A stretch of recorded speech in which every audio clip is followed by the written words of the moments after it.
Welcome back to the African Storybook channel. Once upon a time, in a small Sudanese village on the banks of the Nile, there returned a young man named Mustafa Said. This enigmatic figure had spent years in England, absorbing Western culture and education, only to return to his roots, shrouded in mystery and laden with tales of his exotic life.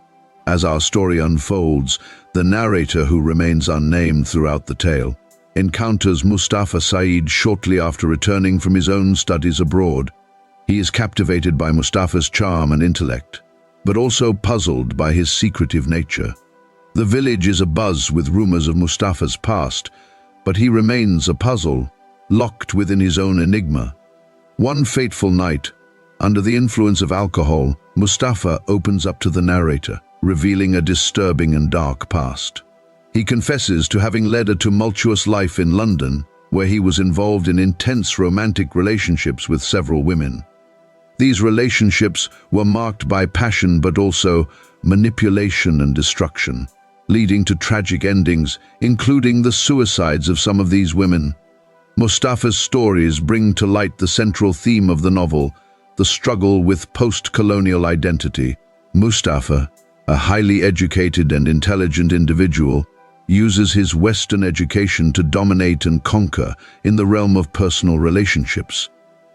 He represents the colonized who turns the tools of the colonizer against himself and others, highlighting the complex interplay between East and West. After his confessions, Mustafa seems to retreat from the life he had built in the village. He marries a local woman and assumes the role of a simple farmer, yet the darkness of his past looms large. The narrator becomes increasingly involved in Mustafa's world, seeking to understand the man behind the facade. Tragedy strikes when Mustafa disappears into the Nile, leaving behind a wife, children, and a mysterious room that only the narrator can access. This room, filled with Western books and relics of his past life, symbolizes the ongoing struggle between his dual identities.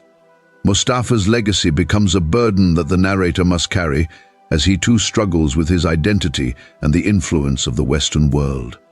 The novel reaches its climax as the narrator delves deeper into understanding Mustafa and his impact on those around him. He wrestles with the implications of Mustafa's life choices and his own role in the narrative of post-colonial Sudan. The themes of betrayal, sexual scandal, and cultural conflict culminate in a reflection on the personal and societal levels. As our tale concludes, the narrator stands by the Nile, contemplating the turbulent waters that swallowed Mustafa.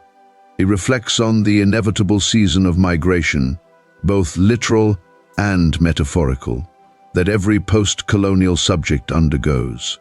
This migration is not just geographical but also existential, as each individual navigates the complex waters of identity, culture, and history. In the quiet village by the Nile, life continues, but the stories of those like Mustafa Said linger in the air, like a whispering breeze that carries tales of the past to those who will listen in the future. The end of our story is just another beginning in the cyclical nature of identity and migration. Thank you so much for joining us on this journey through Season of Migration to the North by Tayeb Salih. We hope this story has captivated you as much as it has offered insights into the complex themes of identity, culture, and the interplay between East and West. If you enjoyed this exploration and want to dive deeper into more fascinating stories and discussions, please don't forget to like this video and leave a comment below with your thoughts or any questions you might have.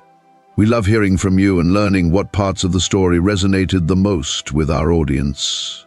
Also, make sure to subscribe to our channel and hit the notification bell so you don't miss out on any of our future videos. We have plenty more content on literature, culture, and critical discussions that you won't want to miss. Thanks again for watching, and we'll see you in the next video.